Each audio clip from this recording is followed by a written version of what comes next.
Is going on YouTube? How are you guys doing? I decided to do a hangar talk here at the Dewey Drome.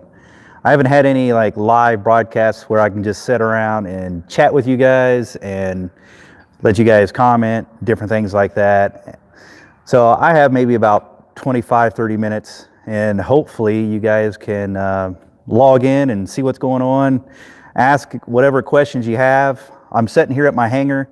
I got some friends up flying my Champ right now, so I got a few minutes to sit here and chat with you and see what you guys are doing, where you're at in your flying, your lessons. You may already have your ATP or working for an airline, whatever, but I'm here to chat and have fun with you guys, so please be a little bit into this and write a little bit.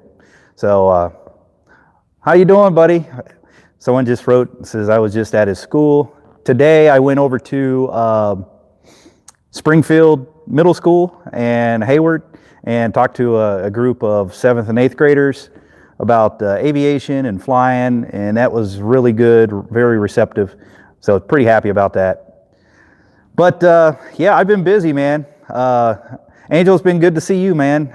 Thanks for watching the videos and making all kinds of comments and things. It's really cool to see that you've been following me around.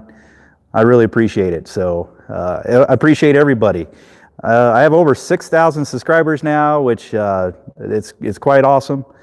I had a video that YouTube started pushing called A Day in a Corporate Life. It's not one of my better videos, but they've been pushing it, and I have like 285,000 viewers. Or views. And what cracks me up, I have some trolls on there, and a lot of people have a misperception that these corporate pilots just show up and fly an airplane, but they don't understand, like, we clean the airplane and we do a lot of other things. Not every corporate jet has flight attendants, and it's very sad that you guys don't know that. So it's pretty cool that I get to show you. Hello from New Jersey. So hey, thanks for watching, and I hope I can keep you guys going. So I had someone just, hopefully I can get this going here, figure out how to get the comments up. How often do I fly? So I fly about every day. I fly as much as I can. For work, I work a week on, week off schedule. So 7 days on, 7 days off. I'm on a Tuesday start. Yesterday I got home, so I'm off. And why you guys haven't seen me make any like,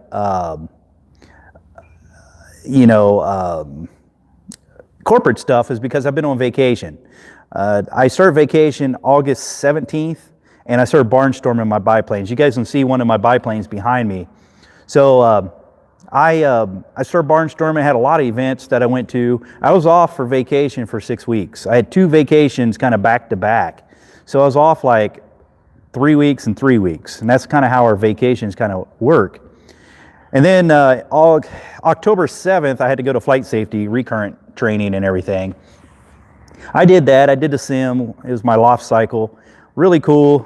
If you guys don't know, every 6 months we go to a training facility, flight safety, and we do a loft cycle, and then we do a PC cycle. Every 6 months is different.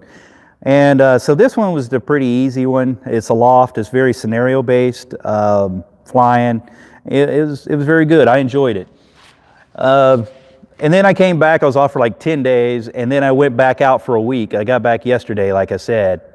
Well, I'm back on vacation. So I'm actually off until like November 20th or something like that, 21st. So I'm not going to be out working until then. I'm going to be finishing up my biplane rides. I'm in Jamestown, Ohio. It's starting to get cold, but right now fall foliage is a really big thing. So it's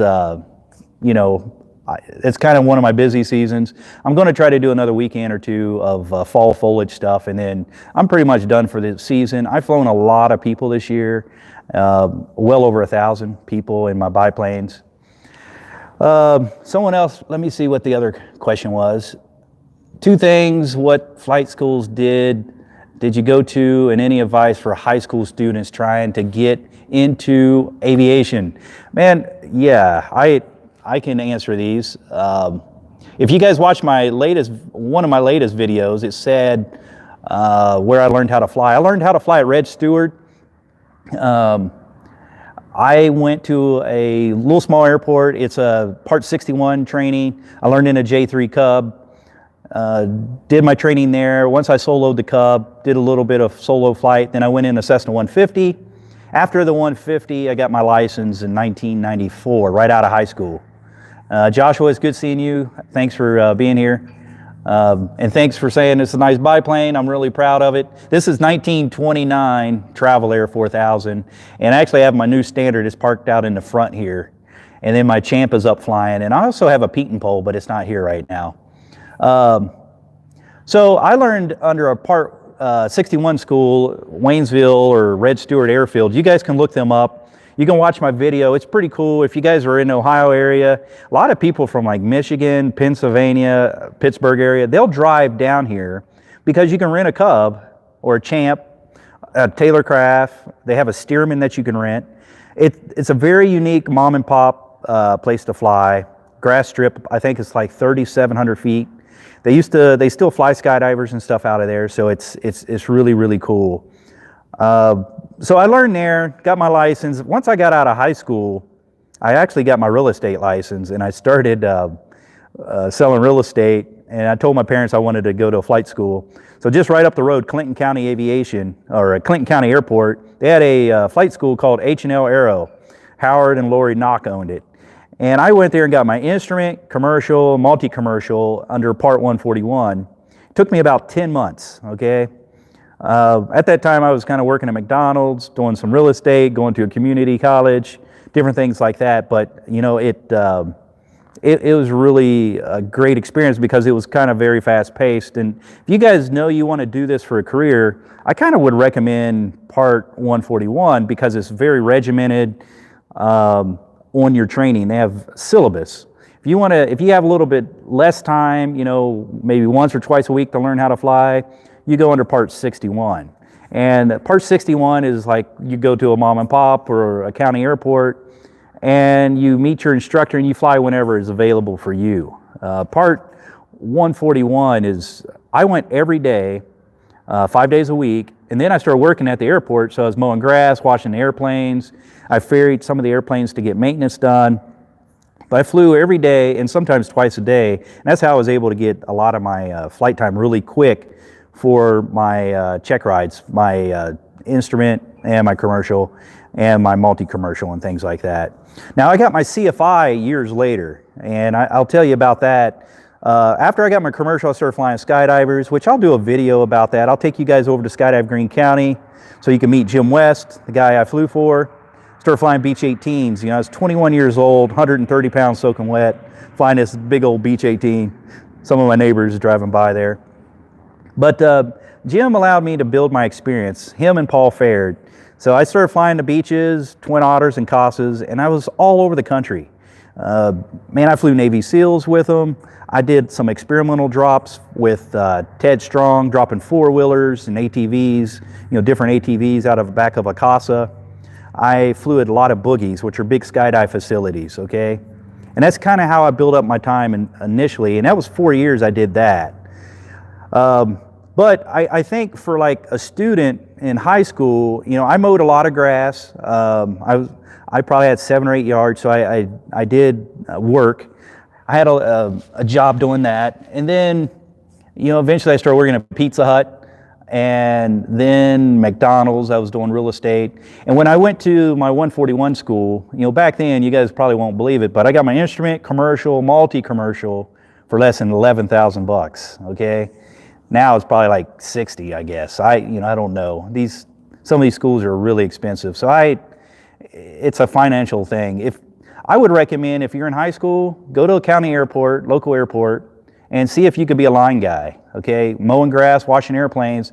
A lot of these small airports will trade time for flying. And that's what I did also. I worked at Waynesville, Red Stewart. I mowed a lot of grass, took a lot of Piper Cubs apart when they were doing 100-hour inspections. So that's an opportunity that you guys can always go to, is just go to the airport, knock on their door and say, hey, I'd like to have a job because I want to learn how to fly. I'm just telling you how I did it. So I worked at Waynesville, I worked at Clinton County, and I also worked at Dayton Wright Brothers. Dayton Wright Brothers, I worked for like 2 or 3 years, kind of in the winter, after I I guess after I was flying skydivers in the summer, then it would lapse over to winter, and I would work line and different things like that. And that's kind of how it held me over. And then I started doing contract work flying skydivers. I would go out and fly Navy SEALs out in Tucson, Arizona for 3 or 4 weeks at a time. I'd go down to Lake Wales, Florida, or Sebastian, someplace like that to land. And I'd stay there for 2 or 3 weeks, and I was able to get enough money to kind of just survive on. And I lived with my parents at that time. So yeah, as a student in high school, that's what I would do. You guys could get with Carl Valeri and check with, he has a lot of, he does a lot of coaching and scholarship stuff that you guys could, check into. So check with him also. So let's see, where's the favorite place I've flown? Favorite place I've probably flown in, I went into St. Thomas this week. Posted some pictures on my Instagram, which was pretty awesome, and I was really happy to go in there. That was pretty cool, but I don't know what exactly is probably my favorite. I like going out on the West Coast. I like flying, San Francisco, San Jose, even going into LA at times is pretty fun. I don't like going into JFK. JFK is kind of a nightmare for corporate. O'Hara is pretty much a pretty crazy place for corporate jets also. They'll usually land you on like the furthest runway, and then you get a taxi like for 25, 30 minutes to another, the other side of the airport. And it's crazy. But hey, it's good seeing you. There's a couple people saying hey. Josh, he says, can't wait to see the video of flying jumpers. Did you fly at World Free Fall Convention? Of course I did. Come on, Joshua. I flew Quincy 3 years. So I tell you the craziest story about Quincy. Okay, this was in 2000. I was flying with a buddy of mine who's a Delta captain now. I was letting him fly my right seat so he could build up multi-engine time because he didn't have any. And his name's Brandon. I'm not going to say his last name, but I wish he was here because he would tell you the stories of Quincy. But Quincy is the craziest place you could ever go and fly skydivers. There's I think in one day we flew almost 8,000 skydivers. But the craziest story, I'm in a Casa, we're loading up, we're doing hot loads. Back to back, we're flying 30 to 35 people in a Casa. It has a jump seat and the co-pilot. So as it's loading up, I'm looking in the back, I'm telling everybody put their seatbelts on. Brandon hits me. Dewey, Dewey, he starts yelling at me. I look up and there's a skydiver literally 40, 50 feet above me in deep brakes. If you're a skydiver, you know what I'm talking about. Deep brakes, kicking his feet, and the engines are running. He's coming right into me. And I tell you, it was instinct. You just have to do it. And I've never done this. You never do this to a Garrett. You reach up, I pull the E-handle. It shuts the fuel off, feathers the engine. The engine stopped in less than 1 second. The guy hit the airplane, went up under it, parachute draped up over the cockpit, went over to the right side where I shut the engine off. And they drug him out from under the airplane. People started running because they thought he was going to get cut up. Now, Joshua, if you were there, there was probably 300 or 400 people seeing this. And I'm not kidding you, probably 5 years ago, I still had people come up to me and say, were you that guy flying that Casa where the guy almost flew through the propellers? And that was me. I had another crazy story. I had a buddy who used to fly a Casa and have sandals on. He would fly with the window open. So he had his feet up in the window and his sandal blew off. And I'm not kidding you. It blew off on jump run, 13,000 feet. When he landed, the sandal was on the runway. It was the craziest thing. He stopped the Casa and picked up his shoe and flew on. So let me try to read a couple more of these comments. Hal just got his tailwheel endorsement. He bought a 140 flying out of OSU. Oh, really? Okay. Do you land on grass fields here, around here, and when your ground is frozen? So long as it's not snowing or snowed on it. So yeah, so how I own a grass strip here. It's 1,560 feet. It's pretty awesome. Yeah, I even fly out of here when it's muddy at times. I don't like to fly when it's too muddy because it will leave ruts on my runway, and then I got to take care of it in the spring. But a lot of times, I land on asphalt grass. obviously grass is much better on your airplane. My friend Terry has a 140, so if you're ever around and you want to get down this way and Terry's home, you have to come over with your 140 and you guys can talk shop on 140s. She's had hers for about 27 years. I did a YouTube video. You guys can check that out. It's pretty cool. But the Cessna 140 is a great airplane to learn in for your tail wheel and stuff like that. I've never flown on skis. I'll probably do a video this winter. I'll go over to Red Stewart. You can rent a Cub with skis, so why not? That's pretty cool. Who gets to do something like that? So yeah, when I was flying into land in Sebastian, I may have seen one of your takeoffs only as a passenger. So it sounds like Josh, you were definitely a jumper, man. You probably were. Did you ever jump in Lake Wales? I was in Lake Wales a lot. What's up, Be Creative? It has been I haven't been out west because I've been on vacation for like 6 weeks or something crazy. But any other questions? There's a lot of questions going through here. Would love to see it, but I'm in Alabama. Well, Robo, I'm sorry. If you ever get up here to Dayton, Ohio area, you can always see my biplane. I've bought, I named this airplane Ace. I'll talk about some barnstorming here for a little bit. But I started my business, Good Folk and Old Time Biplane Rides, which you guys can buy these hats. And I have t-shirts, but I started my business with this airplane in 2013. And then 2 years ago, I was able to buy the new Standard. So I'm able to keep both airplanes pretty busy if I want. It's a lot of work because working full time and then, hopping rides and stuff. It's a lot of work. What's up, acoustic boy? Hello, everyone. Personally advise to give anyone getting onto a specific area is to have a backup job. Yes, acoustic boy. Personally, the best advice you could give is anyone for a backup job. And that's true. I hate to tell you though, jobs have been pretty easy. I've done a lot of stuff. There's a part of my career that no one really knows about. And,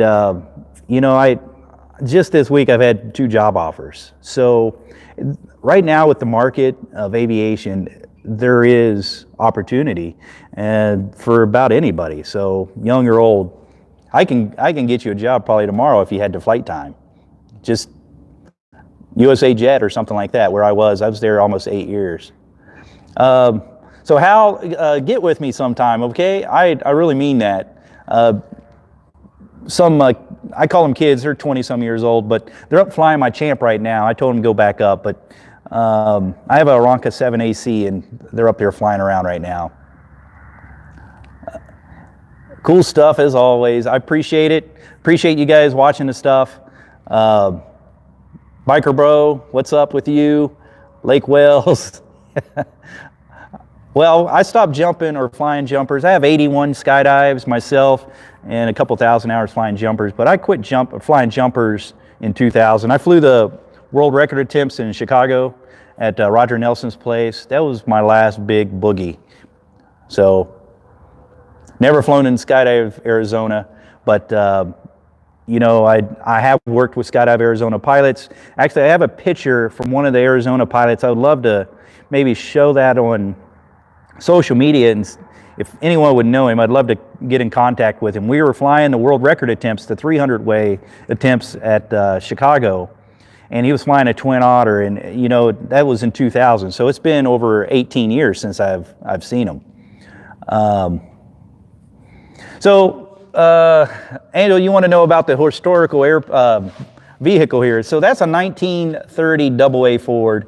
It's why they call it AA because it's a dually. And I'll just turn this camera a little bit. It doesn't have a bed on it, but I've owned this airplane or vehicle for a couple years. I bought it in like 2012, and I drive it around all the time. I take it to car shows. I take it to my barnstorming carnival, and I let a lot of kids and parents get in it because a lot of people, you go to a car show, no one wants you to touch their cars. I'm not that way. I want people to touch it, get in it, touch my airplane. I don't want people climbing on my airplane. I've had kids sitting on the wing, believe it or not, of my Travel Air. So yeah, that's kind of it. After I flew skydivers, I went to USA Jet for 7.5 years, and I was flying the Falcon for 4.5 years. I was a Falcon captain for 3.5 of those years, and then I went into the DC-9. I was a DC-9 captain when I quit, and I'm with my current employer for about 11 years. So I have, it's been quite fun. I got furloughed in 2010, and I went and did some other government contract work. And I was kind of all over the world, believe it or not. And I did that for 3 or 4 years, and I came back and started hopping rides. So what else would you guys like to know?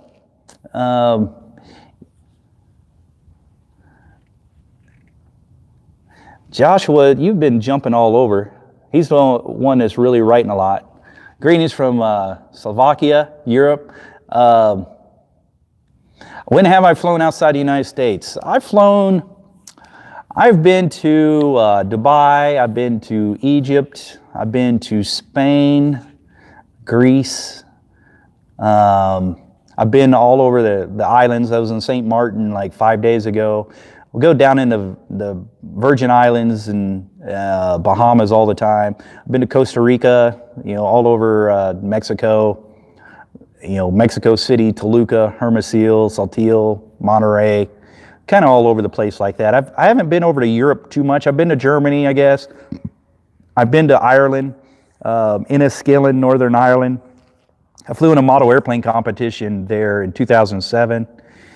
I've been to England just for an overnight and stuff like that. So I've kind of been all over. It's just it kind of job dependent on. I haven't been. It's been a couple years, so. What is the scariest thing I've ever happened to me while flying? I haven't had really anything too scary while I was flying. I don't know. It's been flying, and along the airplanes, hopefully hold up and stuff like that. It's not too bad. When you guys get into a professional, a professional job, professional level of flying, which 121 or a very good 135 or something like that, things start changing with training and a lot of CRM and a lot of SOPs. So CRM stands for CRM stands for Crew Resource Management, and then SOP stand for Standard Operating Procedures. So when you get into an airline and stuff like that, they really focus around SOPs, and that's how it keeps the airlines very safe, or commercial air carriers. You have to abide by SOPs, and I don't blame them, because that's how you're able to fly with different people. It's very rare that I fly with the same person twice, so SOPs kind of guide you in the right direction so you can fly a very safe aircraft. And that's really the most important thing, is proper call-outs, proper flows, checklist procedures, things like that. How you should operate from showing up to the airplane to when you leave the aircraft. That's SOPs. So when you guys get past all this, like a 141 school, I would say would probably teach you guys a lot of CRM. Even though it's a single pilot, you still have to learn CRM, right? So CRM flying is single pilot and multi-pilot, but SOPs is a big thing when you get into the airline world.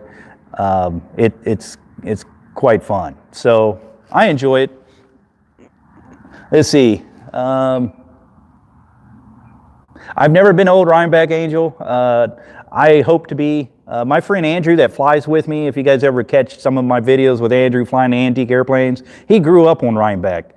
So when he was like 18, 19 years old, he was in the air show flying the Fokker D1, DR1, and stuff like that. So he goes barnstorming with me. We have a lot of fun, and we're probably going to try to do a series next year, which I don't know how receptive it'll be, but how to be a barnstormer, what aircraft to pick, different things like that. That's kind of cool, for me, and this is old history. This is.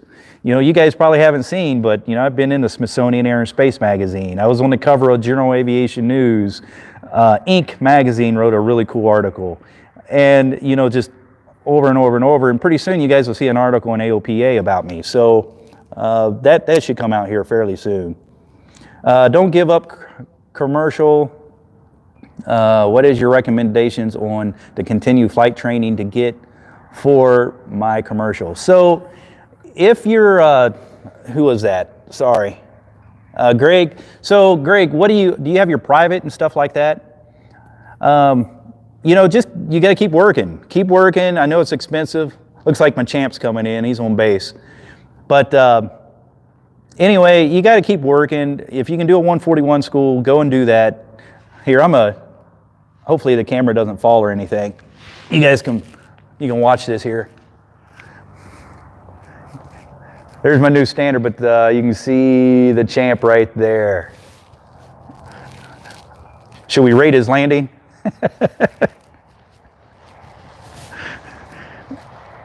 So the kid that's flying my champ, he helps me barnstorm. He loads people and he's young, trying to build up time, so I let him fly my champ around. Let's see, let's rate him. Oh, nice. Perfect landing, 3-point. So I have to give him kudos on that. He has his brother with him also. So they helped me when they were teenagers.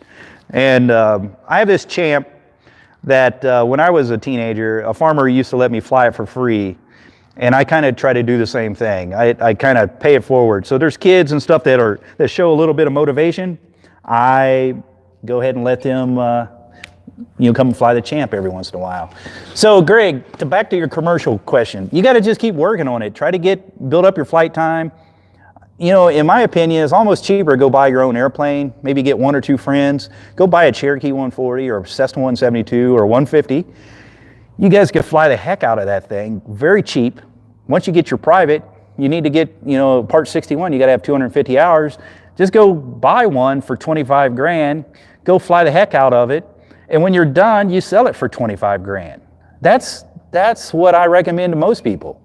You go and pay $60,000 to go rent an airplane all the time, it's not worth it. It's crazy. A 150 burns, 7 gallons an hour maybe? Probably less than that. You get a buddy to go with you, get one that maybe basic IFR capable. You guys can go and do simulated hood and have a safety pilot. You guys can log this time and build up time together, and then you could get in there a lot quicker. Maybe if they get back, maybe they want to talk a little bit, because the brother's a CFI. He's like 21 years old. And then Cameron's 20, he has his private, just got his tail wheel endorsement. So his brother, who's the CFI, doesn't have his tail wheel endorsement, so he's just riding along. Yeah, Joshua, we'll try to, I appreciate you liking the old vintage stuff. Andy, thanks for liking my channel. You guys notice with my channel, it's all over the place. It's antiques, it's flying around with people, and I'll have some corporate videos here soon. It's pretty cool because hopefully I'll start having a little bit more, and maybe a little bit more stuff with it. So they're taxiing in here. Let me look and see. How old is he? Yeah, I think he's like 21. I think Cameron's 21. Chris might be 23 or 24. Greg, you have 17 hours in a 150. So you just started. How old are you? Are you younger, or are you an older guy, or are you in high school, or what? Having 17 hours is pretty good, especially if you're in high school. I know it's expensive, but you got to keep just going forward. Go to the airport, try to get a job. If you don't, if you're younger and living at home, you can go get a job, that, pays you minimum wage, but go and trade off mowing grass, okay? And we kind of go from there. Wit Pilot, he needs a trivia partner. He's funny. That's my buddy Adam. He's in Springfield. There's aviation trivia night over at Flyboys Deli tonight.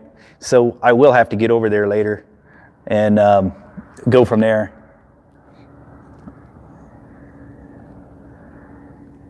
Hey, they said you had a nice landing. Good? It looked like it on camera.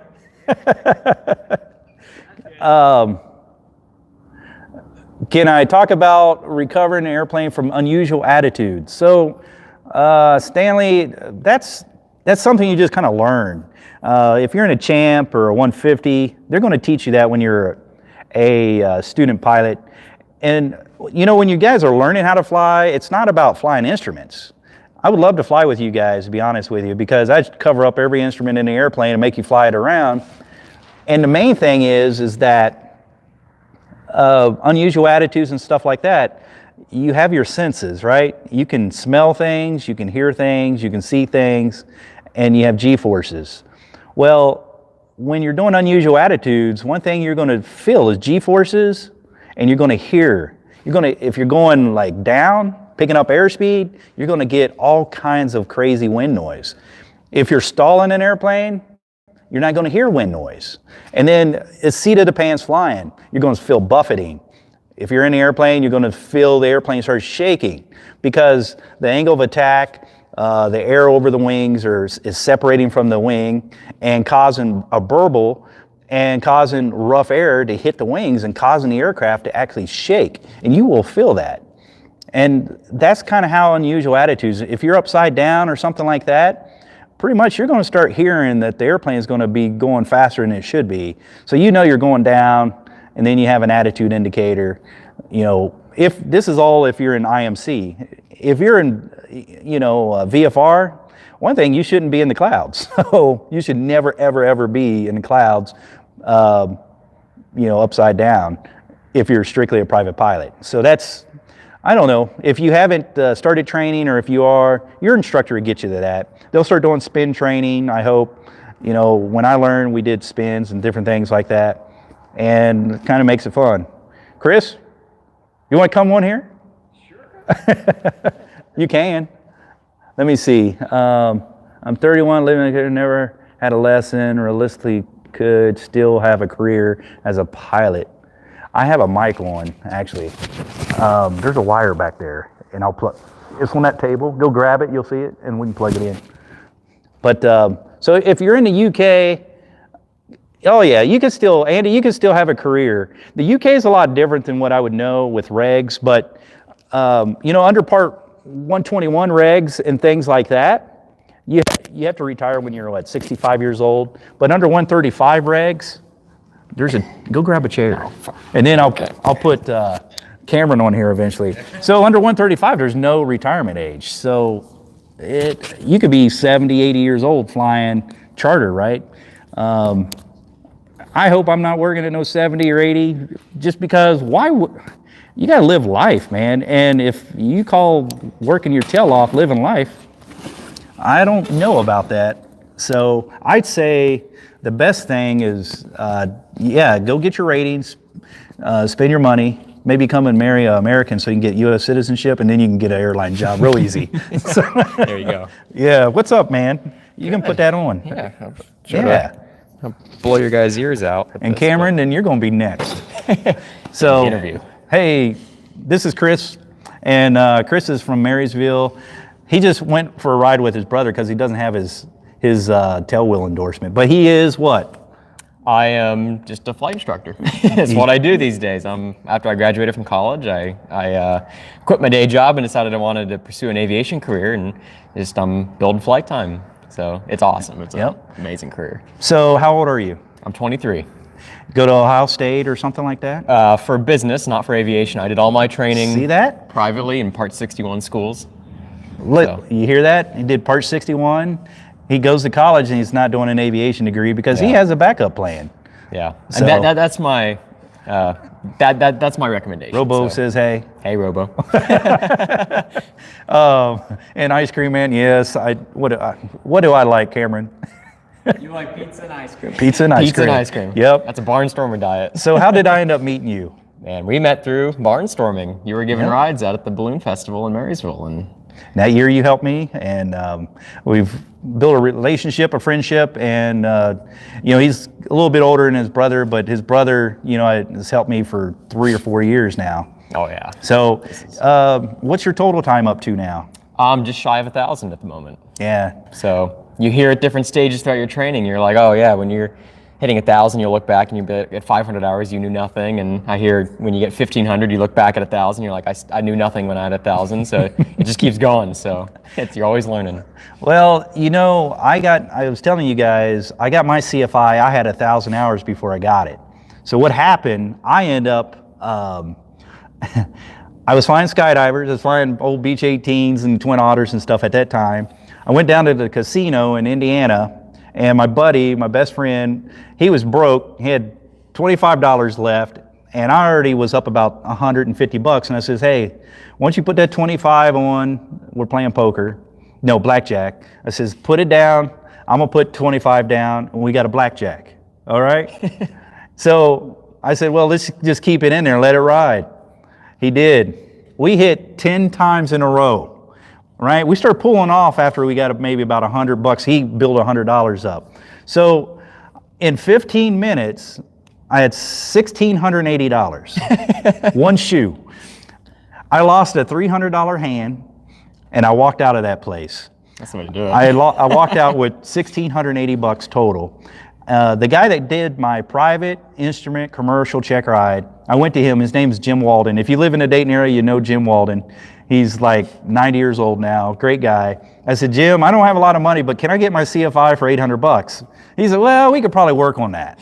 So I rented an Arrow from a buddy over at Clinton County. I went over and did a couple lessons with Jim. He signed me off, and then you're supposed to take your check ride with the feds. Well, it rained, it thunderstormed 2 or 3 different times. So what happened, I end up getting to go with Colonel Sloan over at Wright-Patterson. He shows up at Clinton County, and we go out and fly my check ride, and I got my CFI then. And I tell you, when we did the engine out, I end up doing this engine out. I was flying skydivers, so engine out to me was nothing, right? He pulls the engine, I'm sitting there doing all this stuff, and he said, you've been flying, he stopped me, he says, what are you doing? You've been flying for like 15, 20 seconds, you haven't done anything. I said, yeah, I have. I said, we're landing right below me. And I whipped that thing around, and I did all these S-turns. And we got down about 20 feet, and he told me to go around. And when his debrief, he says, you don't ever expect a student to fly like you. And I already had, like I said, 1,000 hours. So what have you learned from being a CFI? Oh my gosh. It's easier to probably say what I knew before I was a CFI. It's, you learn so much. Watching other people and they're making mistakes that you would never have thought to make yourself, but then you're like, because you just kind of naturally do it, and then after you see someone do it, you start thinking through the process, and you just learn. I think you become a better stick. You absolutely, because you're demonstrating these maneuvers day in, day out. But as far as my knowledge of just the decision-making processes of being a pilot, you take a lot of that for granted, but when all of a sudden you have the responsibility of other people and you're training how they think, I'd say that my decision-making has gotten a lot better as a CFI, and my situational awareness and risk management. Well, Hal just wrote, where are you teaching at? In Spencer Aviation in Delaware, Ohio, just about 20 minutes north of Columbus, so north of the Outer Belt. Yeah, so you guys could catch him. That's up in Delaware, and which is just northeast of Marysville and stuff like that. Yeah, we have 2 Diamond DA-20 Eclipses, a Cessna 150, 2 172s, our Piper Archer, a Piper Arrow. So got a nice fleet out there. Yeah, come check us out. I guess you've been pretty busy, haven't you? Crazy busy. Yeah. Do you have your double I? Someone wrote on here. I don't. Nope. No, it's one of those things. If you don't get it early on when you're got nothing going on, that's maybe a winter plan, because once work starts up, you're not gonna cancel students to go flight train. So you just get while the getting's good, kind of a thing. So maybe this winter. Here is Dan. He said he's working on his LSA. Age and health is kind of setting his limits.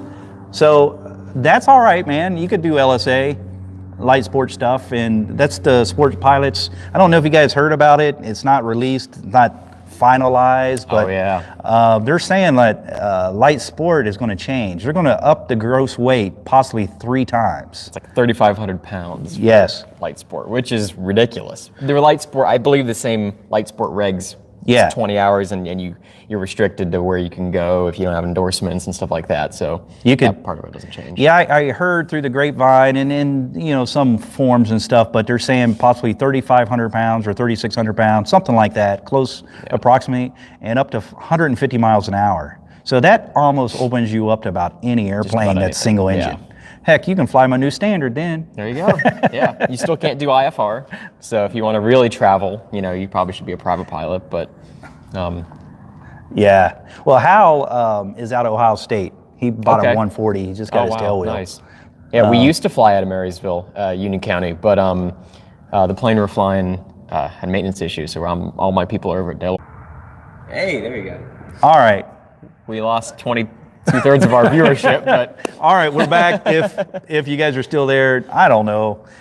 YouTube got mad at me because, I had a couple people, a very few. But anyway, where were we? we were talking about light sport. Light sport stuff, yeah. Yeah. So, how does the biplane performance compare to a mono-wing performance? I'm always curious. Well, Biker Bro, this thing is an awesome machine because the new standard holds 4 passengers. I mean, there's only 8 of these in the world. You can't tell me how cool that is. But it doesn't go anywhere. It does 70 miles an hour all the time. So we, the performance of the biplane, I say when it gets about 80 degrees, I notice the engine doesn't perform nearly as well. It doesn't want to breathe. It's kind of, it's 220 horse, so it's struggling. So, you guys got any other questions for Chris? I'm gonna put Cameron on here real quick because The real star of the show. yeah, he's the one that flew the airplane around and didn't stack it. Like I don't know. said to Dewey, our standards get lower and lower every day. You guys got any more questions for a CFI? Well, it's nice seeing all you guys. So- Come out to Spencer Aviation, fly with us. Yeah. All right. So. Okay. All right. So Cameron looks like he's 15. But so this is Chris's brother, Cameron. And how old are you? I am 21. 21 big ones. So I met Cameron when he was probably 15, 16. And he helps load the passengers, meets them, takes their money, sells them T-shirts, and keeps them safe when they're getting in and out of the airplane. So it's been pretty great to meet him. And I guess, how long have you been flying? Well, I got my license when I was 17. So, been flying for a few years. I only have like 160 hours, so I'm pretty low time right now. So, I mean. Hey, that's 160 some hours more than most. So That's true. And you work a lot. You fly a lot. Yeah, I'm a pretty busy guy, so Yeah. I just kind of do flying as a hobby. I'm trying to build time right now, but. What are you doing also? Are you in college? Yeah, I'm up at Ohio State University for communications. Okay. So I don't have any communications. You guys seen my video? It's the coolest corporate life or corporate pilot fly-in. My company, the company I work for, they had a fly-in for the pilots, and man, it was awesome. I was proud to be there because I hate to tell you, I have the coolest airplanes. you do. I don't care if you want to show It up in a is. Bonanza or whatever. It's not going to beat no new standard It's or a not. travel air. It's So not. I'm sorry. There's a dime a dozen. There's 8 of these new standards in the world. Pretty much. So he spent about a half a year chasing my instrument rating and have a hard time towards the end. Is there any advice towards further perfecting approaches with limited time to that's more- flying? that's more of That's a kind of Chris. for you, Chris. You want to take that? So Here. I'll just talk. You can just Yeah. talk into it. Yeah. What's the question? well, Instrument rating? he's having some trouble with his instrument rating. Hmm. Hey, Alice. You guys know Alice. So Alice. Oh, yeah. So he's doing it. Yeah, having some trouble. What approaches are you having trouble with? Like your ILS or is it NDB? Stuff like that. Yeah. Are you a flight sim guy? Do you do Microsoft Flight Sim or X-Plane or anything like that? Because if it's procedures, using the flight sims at home, I mean, that is just as good as the real thing. Learning those procedures, briefing approaches, setting up the cockpit for an approach.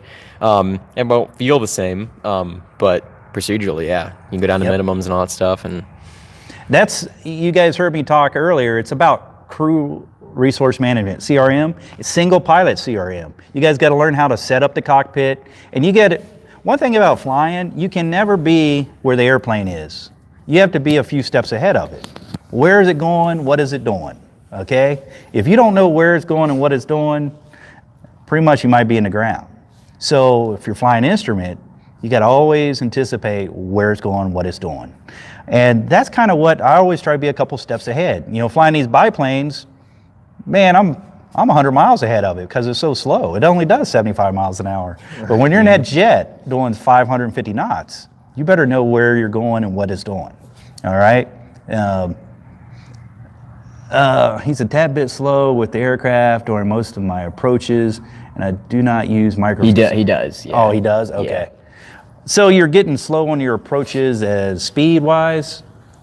Are they giving you power settings or something to shoot approaches? That might be something, I'm not sure. I would have to fly with you. And have you seen people struggling with the foggles? And it's usually just not being given the proper power settings. You know, if you're like 15, if you're like probably 1800 RPMs and a 172 or something with carb heat on, and you're coming down with 10 degrees of flaps, you're probably going to be stable, for the most part. I don't know what you're flying. If it's he said he's behind the plane a little bit. Yeah, that's common. Yeah, it is. I think what you need to do is probably just try to keep flying it, maybe do the flight sim a little more. And then if you can, one day it's going to click. It's like any flying. What happens, I did really well at the beginning because I flew model airplanes. First day I ever flew a Cub, I took off and landed by myself. And then, about hour 20, I plateaued and I started seeing a progression that was declining. And that might be what's going on with your instrument. You might just be declining a little bit, and one day it's just going to click. You're going to figure out what power settings, what you need to think ahead, and different things like that. Just like learning to land, Yep. Crosswheel landings and slips, and putting in the right, corrections in with the ailerons and the rudder. All of a sudden, it just clicks. So hopefully this will help you. Probably non-precision is the ones that probably get you more. They call it dive and drive. So you dive down to your MDA, and now you got to fly straight for, say, a mile and a half. A lot of people will get slow on that. Yeah. Right? Or bust your minimums. It's really easy to go below minimums. Exactly. And that's an immediate failure on the check ride. So. Yep. Yeah. You don't want to go below minimums on anything because they're minimums for a reason, right? So, all right. So Cameron? Yeah, someone ask your question. Hey Dewey, have my on-site? He has an on-site in a couple weeks. Oh, do you? Okay, man. Congratulations, BLM. CELE. Yeah, man. Congrats. Maybe shoot me a message or something. I don't know what they really do for the on-site, but if you're on the site, that's a good thing. That means that's very promising. So good luck with that. Thumbs up. We need pilots. So a couple thumbs up. Yeah. Jacob says hi. Hey, Jacob. So Cameron, what do you think you might fly professionally? I want to get my commercial for sure. I think I might fly professionally. Might do cargo or something. I don't know, maybe 135. It's just one of those things where I gotta figure it out first because right now I'm pretty preoccupied with school and all that. But I try to. I don't. Yeah, you scoot around here. Yeah. I try not to. I try not. That works. That works. Yeah. This is cool. I try not to get rusty with my flying and all that. But yeah, I think I can see a career aviation. I told. I kind of tell people if they think they're going to go into it professionally, and if you don't want to go to a 141 school, it might be cheaper to just go buy an airplane. So 150, a thrifty 150 is what I call it, or a Cherokee 140 or a 172, and maybe have one or two of your friends go in with you. Yeah. And you guys your expense is so much cheaper. So it's good. Yeah, Cameron and I own a 150 with our dad, and that was the whole purpose of that. Yep. We're all 1/3 owners in it, and the whole purpose was, build flight time cheap. And, your per hour operating cost, it's usually if you fly 100 hours a year, it's almost regardless of what the airplane is, obviously maybe not a new standard, but you take your fuel burn and you almost double it. And then that's kind of what you put away in your rainy day fund for an engine or whatever. But we bought ours right, and we put a new engine in it when we first bought it. So now we're just flying it. I mean, what is burn an hour? Like 6 gallons an hour? Yeah, so we're 6 an hour. 30. 20. Yeah, $30 an hour just in fuel. Or- You can go fly. It's really awesome. Cameron actually got his license in our 150. Yeah, I started out I was like, I'm just gonna get my light sport, but then I'm like, well, I'm flying, I might as well get my private. So, but I started out with my light sport. All right, we're back. All right, we're live, but man, I'm getting mad at YouTube here for keep shutting this off. Why are they Yeah, doing really. that? Well, anyway, so yeah, I got my You hold it. yeah. Why are you holding it for me? It's like an you're the boom guy back there. You're the mic guy. Well, anyway, so I got my I was started out getting my light sport in a P92 Eaglet. It's an Italian thing, and then right about that time I had like 20 hours of flight training, and then we bought the 150. So I'm like, okay. So, so I'm like, you might as well go for private. So I did, and I'm glad I did, because now I can do a lot more stuff. I can go places. I've been to Oshkosh twice. I've personally flown into Oshkosh twice. In the 150? In the 150, yeah. In the thrifty 150. In the thrifty 150. Got to get it. Yeah, some people call it $1.50, but but it's a lot of fun. It looks like someone. Hey, Dewey, and everyone sitting here enjoying some chicken and dumplings. It's okay. That sounds good, actually. Yeah. What's up, David? David watches a lot of my videos, and I appreciate all you guys watching all my videos and things, and I'll try to keep going with a lot of cool stuff. I actually have a lot of video footage of some pretty cool stuff. Us barnstorming. We went barnstorming over in Indiana this summer, and I haven't to the farm. Haven't done the edit on that. I have a little bit from the Balloon Festival, and over to Portland, Indiana. A lot of barnstorming stuff, just because I've been on vacation for so much. If you guys haven't caught it, I'm back on vacation for another 3 weeks, so it's kind of fun. Do you guys have any other questions? You put out content. I want a lady back more from the last video. Well, you guys can get the lady from the last video, which is Nancy Bradshaw. She has a really cool channel, and I've been kind of talking to her and trying to help her, and I tell you, her content's getting, actually her content's good, so her editing is like getting really good, and it's fun. It's fun for her, and that's why she's doing it. So I hope you guys can give her a lot of positive feedback. And that's kind of a good shout out for her. If you guys are this far into the video, Nancy Bradshaw, she's a CFI. She flies helicopters. I can't say what she's flying right now, because she's flying a really cool heli. Big, old heli. And I'm impressed.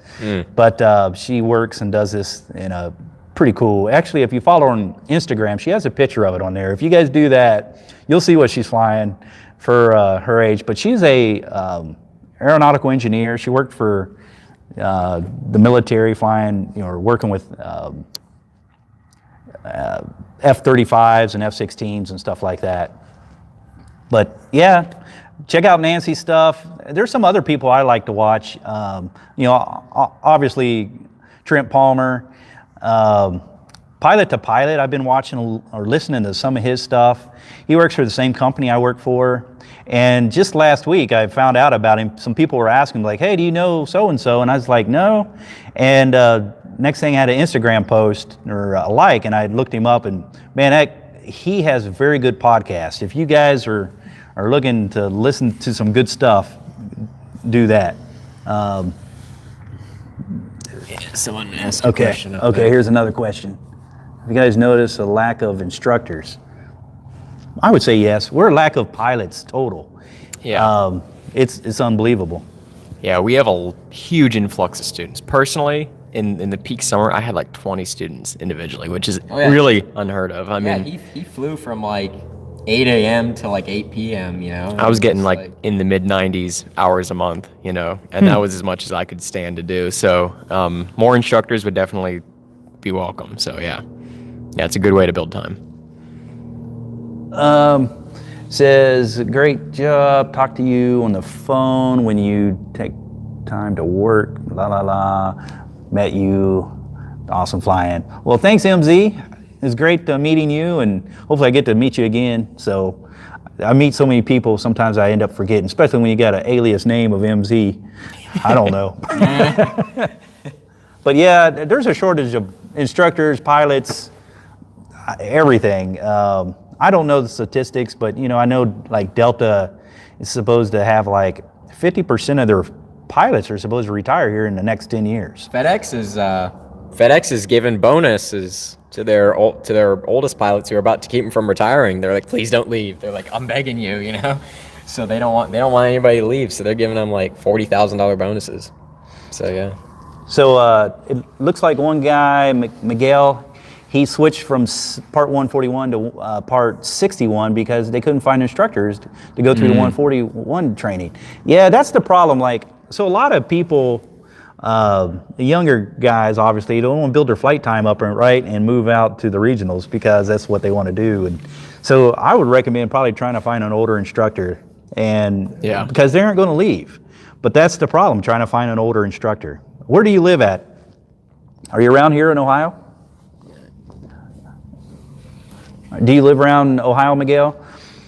If that's the case, you need to go to Waynesville because they have pilot. They ain't going nowhere. Yeah, they got CFIs there, have been there for many, many years. So it's and cool. As well, if the 141, if they have their restricted ATP, they can get out of there at 1,000 hours.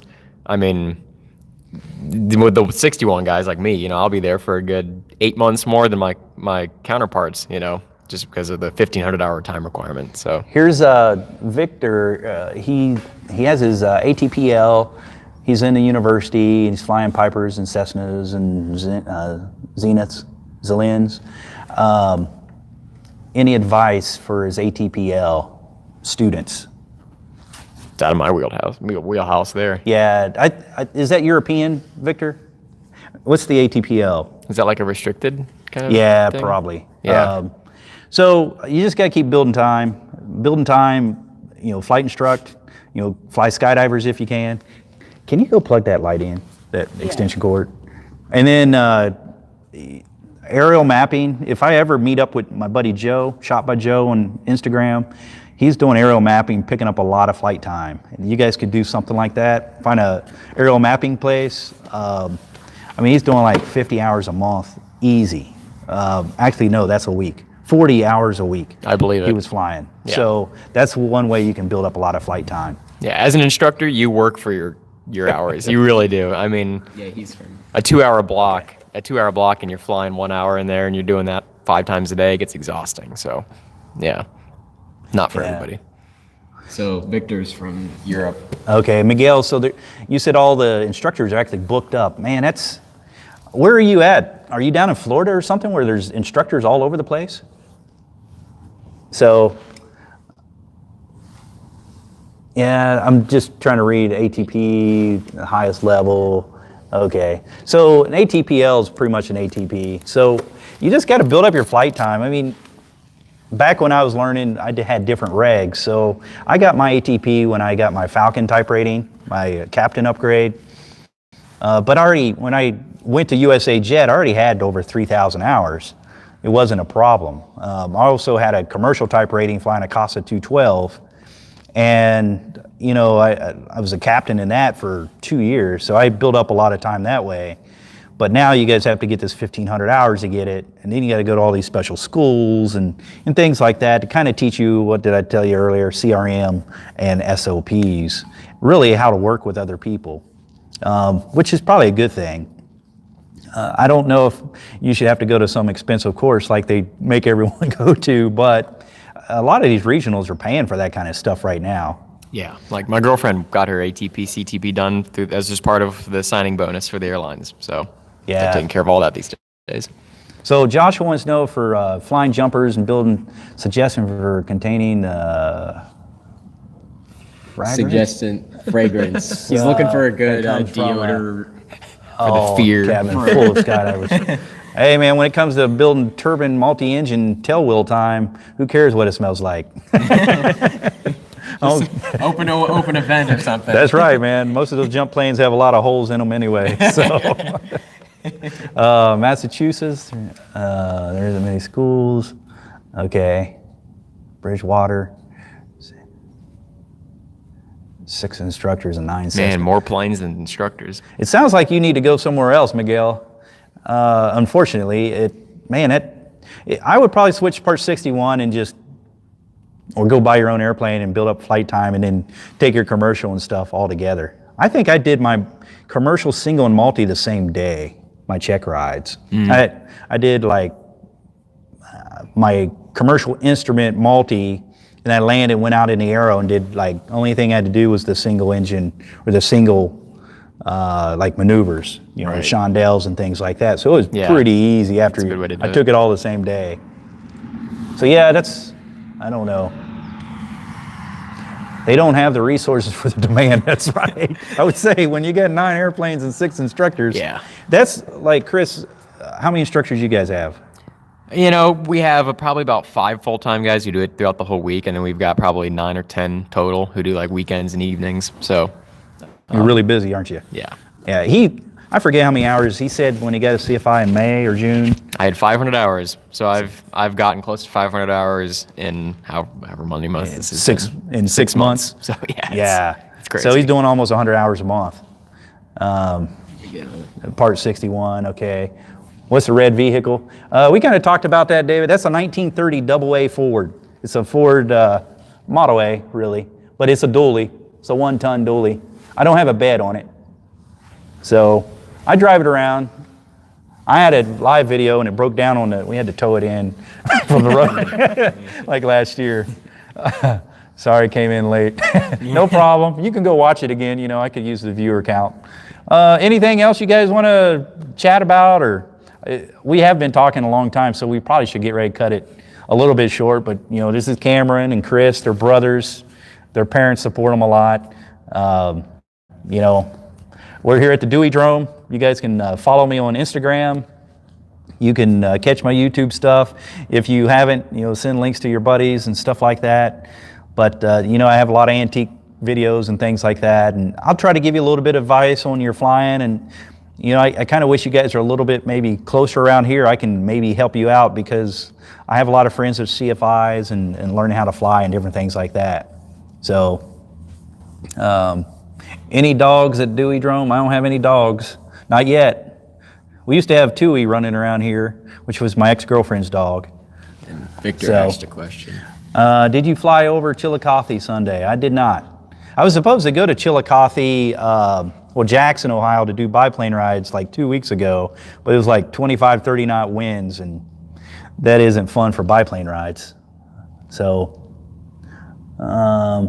could you please briefly explain the difference between Part 61 and Part 141? Although we could do that. You want to do that, Chris, or want me to? Sure, we can tag team it. So 141, the big differences is they have an approved curriculum for that particular school from the FAA. So they've submitted their syllabus, they've submitted all that stuff, and it's very rigid on how they have to adhere to that. So it's almost like you can't move on to lesson 7 before you do lesson 6, and all that kind of stuff. There's not a ton of fluidity there. Because of that, they can get restricted ATPs at 1,000 hours, and it's all based on credit load. Like I know Ohio State University students, it's like 1,250, but I have buddies down at Ohio University, they were 1,000 hour restricted ATPs, and at 61, it's way instructor discretion. I almost write my own syllabus. I do whatever, I do what I want to meet the ACS and to meet the regulations. So what does ACS mean? Airman Certification Standards. So that's the replacement for the practical test standards. And it's turned into more scenario-based training. So Part 61, you have a lot more fluidity, and I really enjoy it. It's more one-on-one. You're not bouncing around between different instructors. That's how I've learned, and that's obviously my bias. And I think it's cheaper. It's definitely cheaper, just because you're not paying for school and housing and all that kind of stuff. Yep. See, I went through a 141 school when I was learning. This is back in '95. I paid $11,000, got my instrument commercial, multi-commercial. That's crazy. So, and what he was saying, it is very structured. 141 is very structured. Part 61, you open up the FARs and you look at Part 61, it says that a pilot, for his private, has to do this. And it's 40 hours minimum. It have to have 20 hours of solo, 20 hours of dual, right? Right. Has to have 3 hours of night or something like that with 10 takeoff and landings. But if you go under 141, for a commercial license, you only need 190 hours compared to 250 if you did a Part 61 program. Yeah. So it actually, with the 141 stuff, it's very regimented. Like I said, they teach you a lot of checklist procedures and SOPs, but you have to do it almost every day to make it beneficial. I did it 5 days a week and sometimes 2 flights a day. I'd say if you did it like twice a week, it wouldn't work. Yeah. Because that lesson will say, okay, Chris, since you did lesson 3, lesson 4, you're going to take off. You're going to go up and do stall series. You're going to go up and do steep turns. You're going to do slow flight, and you're going to come back and land and you're going to do a short field landing, a soft field takeoff, soft field landing. And if you don't get through it, guess what? You can't go on to the next. Yeah, if you can't figure it out, you got to go back and they grade you. So it's a grading scale. And so the 141, if you could do it every day and keep very fluid with it, fluid, whatever, it might be a benefit. But if you don't have the time 4 or 5 days a week, it wouldn't be a benefit. Yeah. I love Part 61. I like that it takes the reins off the instructor to teach to the individual student and their learning style and their speed and just kind of do it their way. And I think it makes better pilots personally. I think the universities are, it's just airline pilots. That's just all they're pumping out. And I think you'll get a real good stick and rudder education out of a 61 school if you have a good instructor. Yeah. All right. Got one more. One last thing here. I'll put Cameron on there for a second.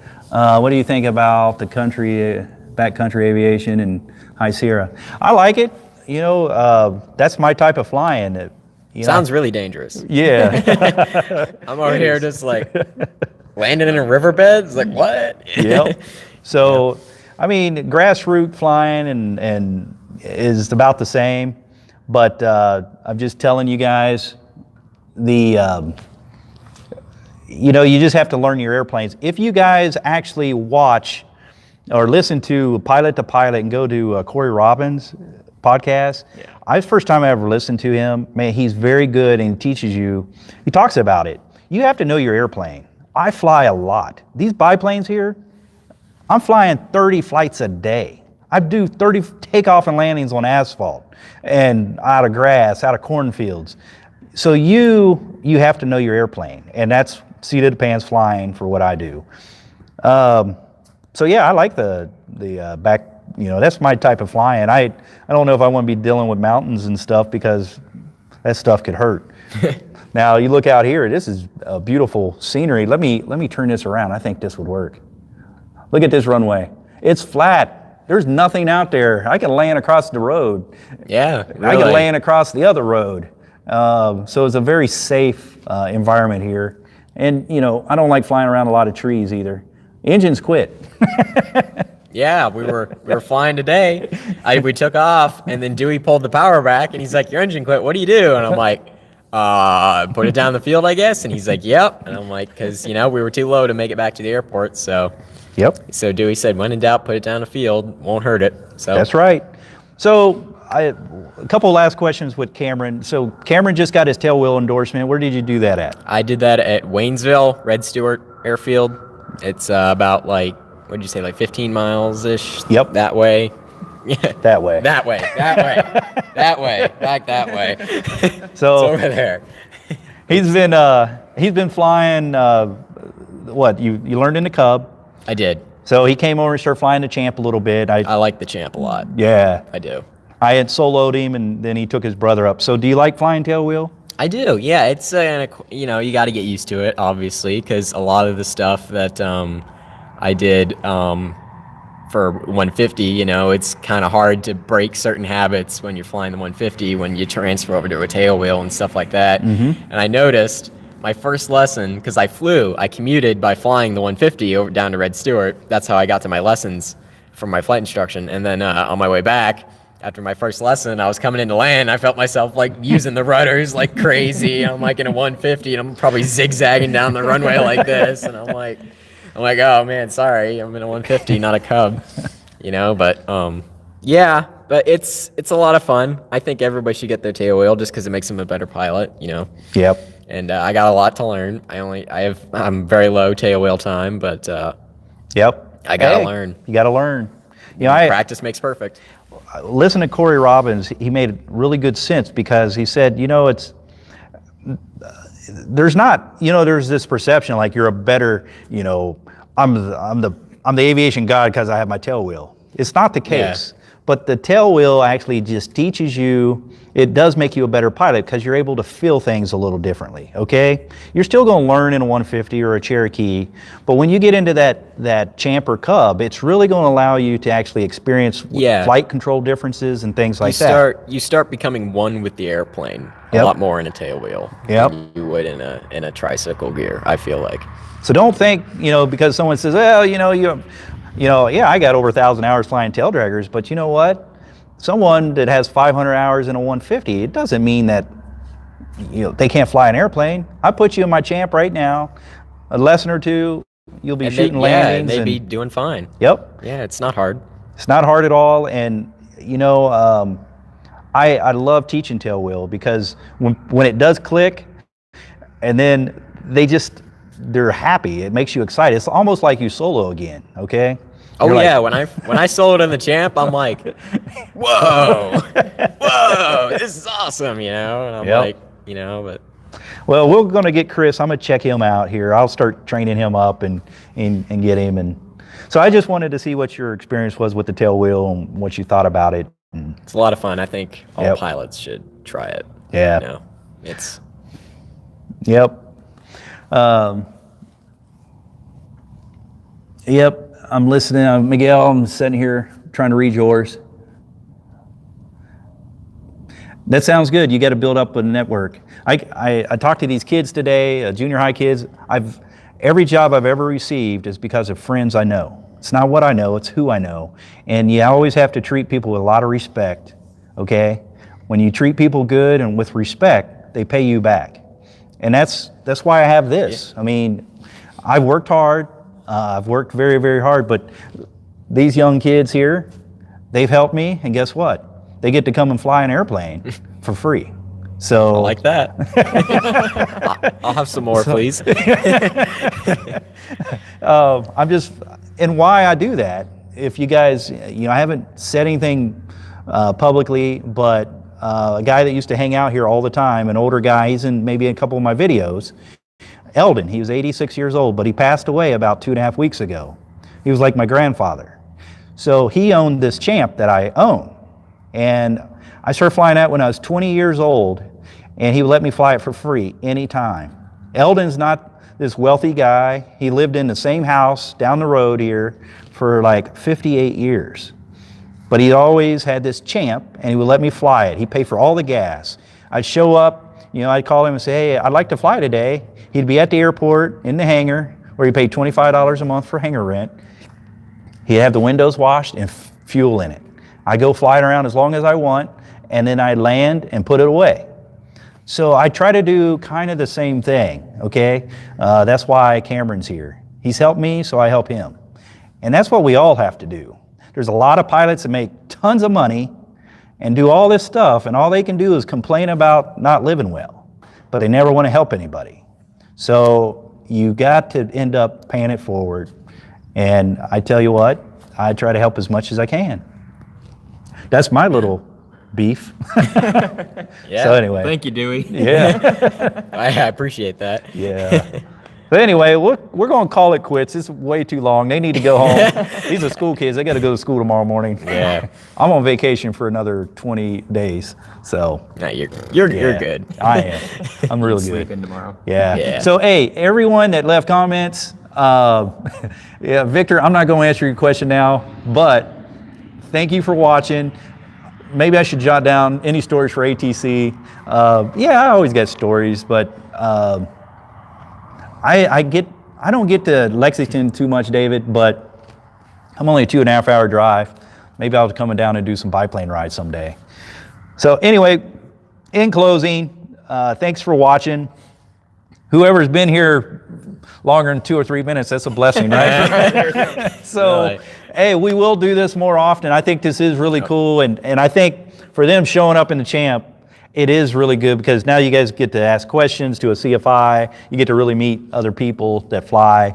They do a little bit of social media, but not any. They don't put themselves out like I do. So We do have a YouTube channel, Ward Aviation. I'm going to shamelessly plug my YouTube channel here, but check it out, Ward Aviation. You know, we don't really have a lot of subscribers or views or something, but we've done videos for the Commemorative Air Force in their P-51 and stuff like that. And, you know, and I think you guys would do better if you just worked on it. They never want so to busy. edit stuff. I'm so busy. He's talking about busy. Yeah, that's more like lazy. Yeah. I'm so lazy. And they're just sitting there at the computer like, oh, this is stupid.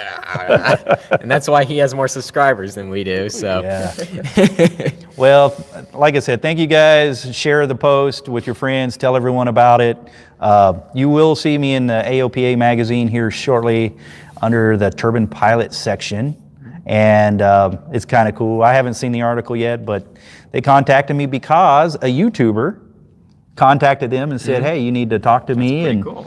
and I'm pretty blessed that, thank you, whoever did that, cold call. And but you guys can see I fly the oldest vintage airplanes, but I fly the newest airplanes too. So I'm a true aviator. I've been grassrooting from the beginning, and you guys will be too.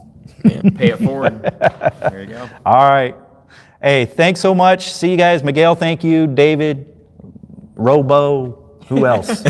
And we'll talk to you guys. Leave comments below if you like. Leave some questions, and we'll maybe in a week or so, maybe we'll do another live. So this worked out well. Take care. See you guys. bye.